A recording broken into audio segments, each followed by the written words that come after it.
What's going on, everybody? Today we are going to be going over every single boss in the Path of Blood. Now, these bosses can pop up in some challenge rifts and some other areas of the game, but mainly these are just 1v1 boss fights every 5th floor in the Path of Blood. And so we're going to go ahead and showcase the move set that each boss has and sort of strategies that I recommend, at least as a Crusader, but overall general strategies that you can use to defeat these bosses.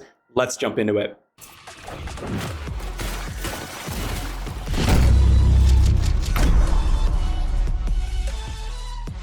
So for those Crusaders out there, real quick, I'm going to go over my build. If you want to skip to a specific boss, I will go ahead and label each floor and the boss name in the timestamps in the description down below. You can go ahead and skip ahead to whatever floor, whatever boss, and see my strategy.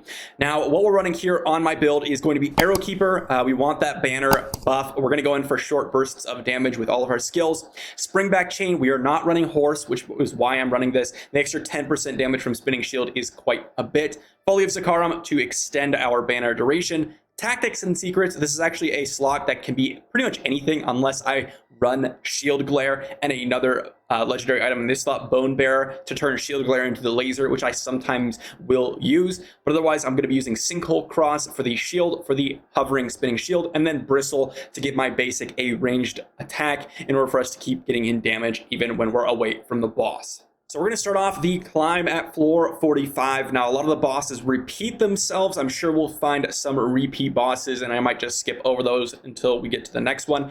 But at floor 45 was the first repeated boss. I will say that a lot of these floors are combat rating gated, meaning that you will not be able to beat it unless you can at least tank a few hits, or you can do enough damage within the 3 minutes or 4 minutes that you have to defeat the boss. It's very, very important. If you do not have enough damage, then you cannot beat the floor. Even if you dodge every single ability, you still have to beat it within the time frame. So you do have to have a certain amount of combat rating in order to be successful. We're going to start off at floor 45, like I mentioned, and we're just going to go ahead and go through each of the boss fights. Now, the first one that we'll find here on floor 45 is the Siegebreaker. This boss is extremely easy, very, very slow pace. It has very, very slow move sets. It will charge across the battlefield and just stand in place. I'm not sure if this one's bugged, but this is definitely the easiest of any of the bosses here. You can see just charging along, and then it will eventually showcase the damage reduction from hitting them in the front. So we just want to charge them into a wall and then attack from behind. So let's go ahead and defeat this boss.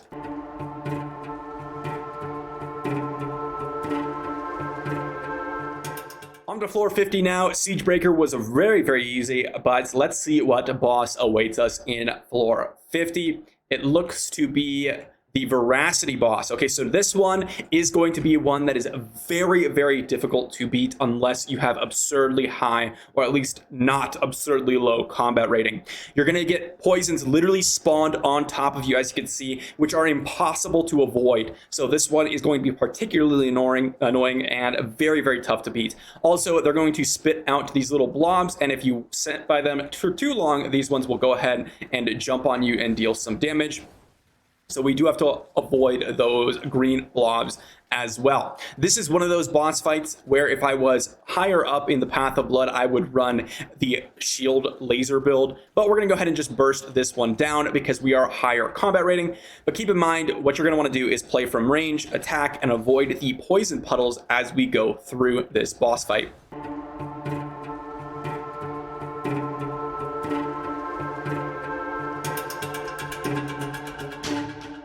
On to floor 55, Voracity is an annoying one, definitely one that we have to pay attention to. Let's see what awaits us at floor 55.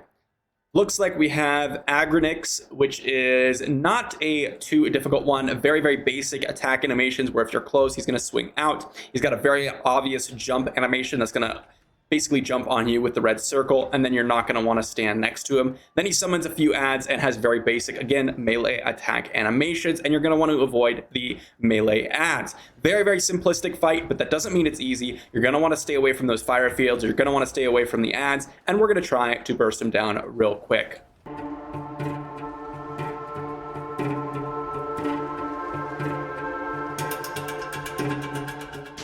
On On to floor 60 here, and Agronix was pretty simplistic, just a melee attacker, realistically.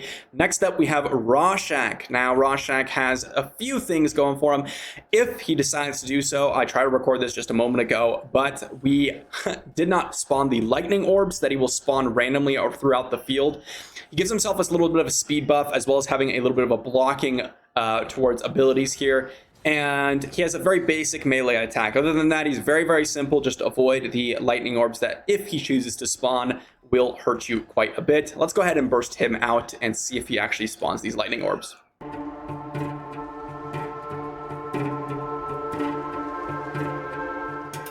On to floor 65. I'm surprised Roshak did not spawn any of those lightning orbs, but we were on to the Fallen War Matron. This one is, in my opinion, the easiest boss besides Siegebreaker in the game. This one will often show up in your challenge rifts and your elder rifts.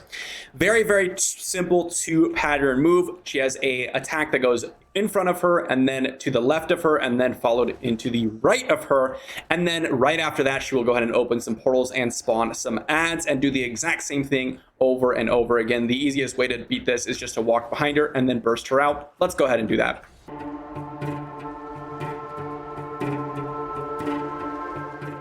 Here we go to floor 70. The War Matron is incredibly easy and very, very self-explanatory. We are on to the Triple Marauders. Now, this one is very, very difficult. I would say this is probably one of the most difficult ones, not including a Voracity, because that is just a strict combat rating gating. But right here, you're going to have three different Marauders. One is going to leap and charge and try to attack you just right up in front of you. Or another one that just runs around and spins. And a third one that will basically stand in place and throw axes with two different attack moves, one that shoots one or two axes, and then another move which will force them in a singular direction and shoot a bunch in one area. The best way to handle this, in my opinion, is to go ahead and lock the other Marauders behind the ranged one, and then attack the ranged one when you get a chance, or just hit them from ranged if you can. Once you get the ranged attacker out, then you'll be able to move on to the other ones and very, very quickly finish them off, because they are very simplistic. The one that spins, you'll have to hit from range or hit them when they're done spinning as much as you possibly can, and then walk away. Let's just finish this off. Again, I'm very, very high in combat rating, so these are very, very easy for me to beat. Once we get later on in the Path of Blood, it'll be much, much more difficult. Floor 75 is up next. The Triple Marauders are quite difficult to deal with. Let's see what awaits us. We now have the Soul Killer Shaman. This one is also another one that can be quite difficult. We have very, very simplistic moves. We have a fire breathing attack and then a double basic fireball attack. This one will follow you around and has very, very awkward hitbox. You can see right here, it's not hitting me, and sometimes it will. You're really, really going to want to stand behind them. If you are close to them when you're going to have them swap into another fire breathing attack, they will run away from you. So you'll have to go ahead and chase them down. You can see here they're trying to run away right now, but it's very, very simplistic. Once you get the hang of it, you're going to run in circles and trying to avoid their fire breathing attack. And then once they get into their fireball attack, you're going to hit those two. Hopefully you don't get in a situation like this where they lock themselves in a corner, and if that happens, you're just going to have to walk away. Unless you're a wizard, of course, or a demon hunter, you'll be able to attack them from range. That being said, let's go ahead and just really quickly burst them out.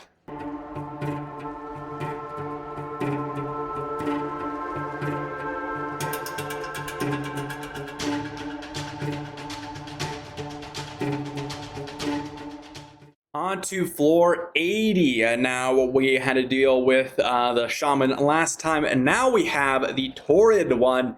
And in my opinion, I don't remember if I said that the Marauder or if the Voracity was the hardest boss, but this is definitely the hardest boss overall in terms of mechanics, because there's just something that you need to know about the boss in order for you to succeed. Now, we actually are beneath the combat rating of these bosses now, so we will start to have to use a little bit of the strategy. You can see I'm already starting to take a little bit of damage.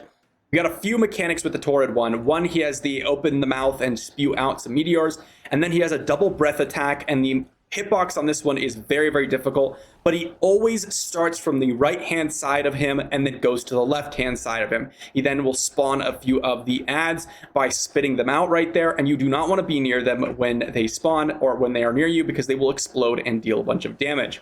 Now, the best way to deal with this, because when he does this attack, if you are in the sight line of these meteors, you will get hit by them. Even if they don't land on you, if you're in the path, you will get hit. So you need to outrange them or just completely avoid the path that they travel on. That being said, let's go ahead and see if we can burst this one out, even though we are starting from a health disadvantage.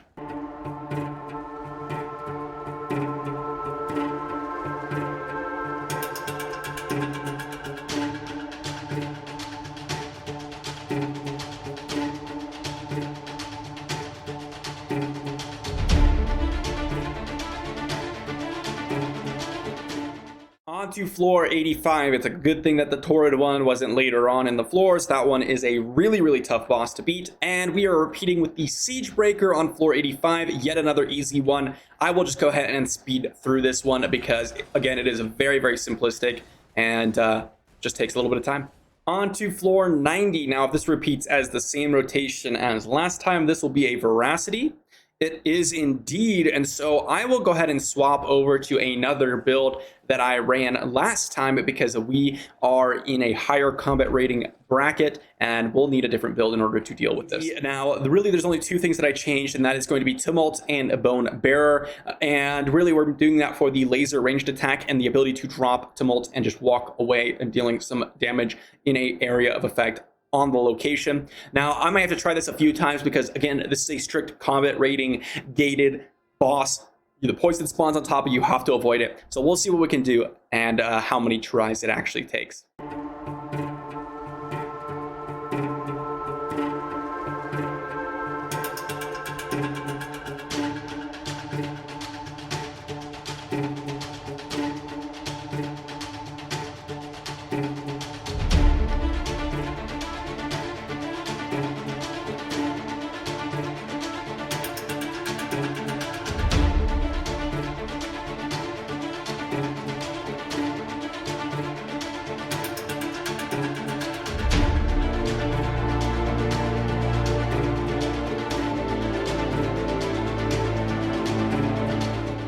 On to floor 95, we ended up winning that last fight because we had the Phoenix Ashes proc as well as the ultimate shield.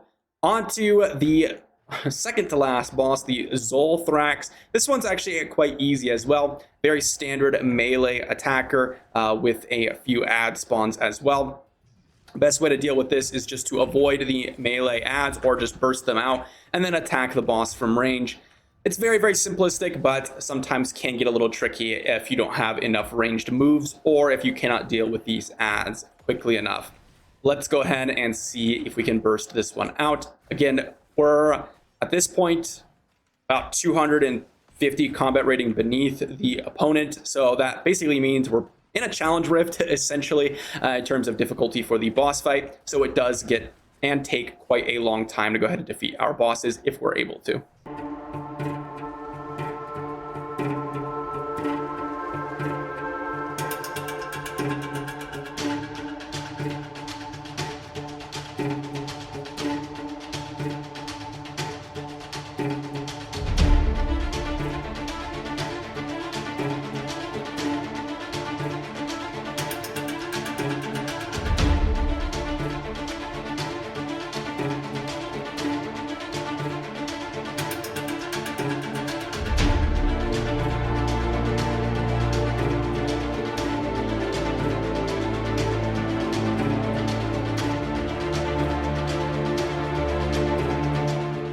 Last boss was pretty difficult. I want to go ahead and showcase a few of the trash floors. It's very, very standard. You're going to have a group of melee fighters, 2 ranged, and then 1 sort of large monster.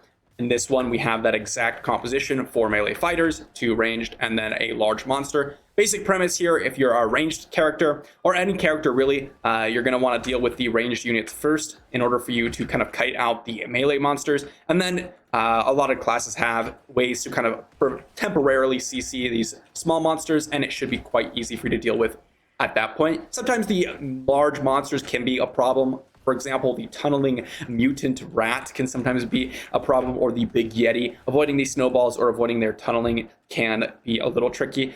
In those situations, you may just want to go out all out and see if you could burst out the large monster and then deal with the other ones later.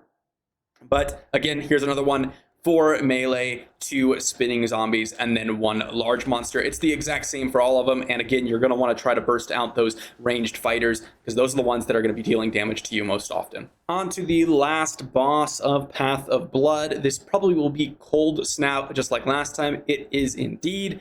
This one has a few of the attack animations, melee attack animations, and then a few unique animations.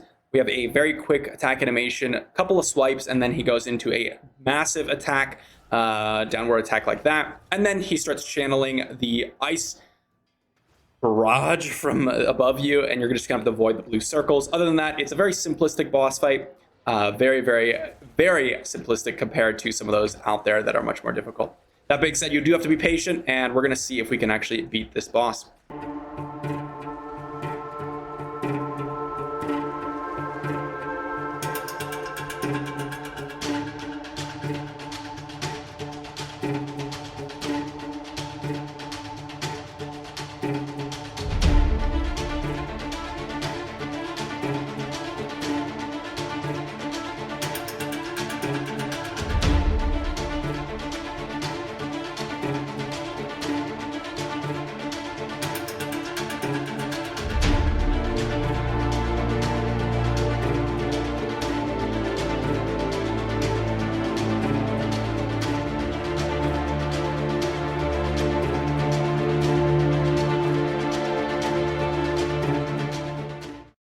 Trying floor 100 another time. We are running single cross yet again, and the bristle for more single target damage. We didn't quite have enough damage last time with the amount of HP and time that we had. So we're going to go ahead and try again and hope that this new build will give us a little bit more single target damage with the stationary spinning shields. It is a lot of damage. Let's go for it.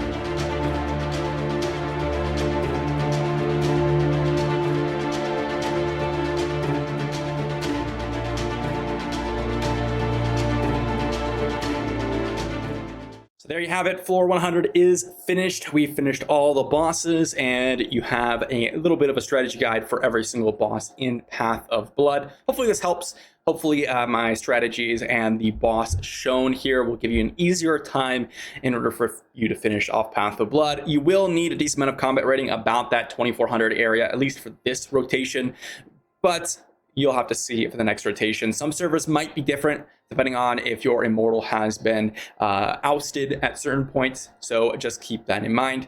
That being said, I will see you for the next video.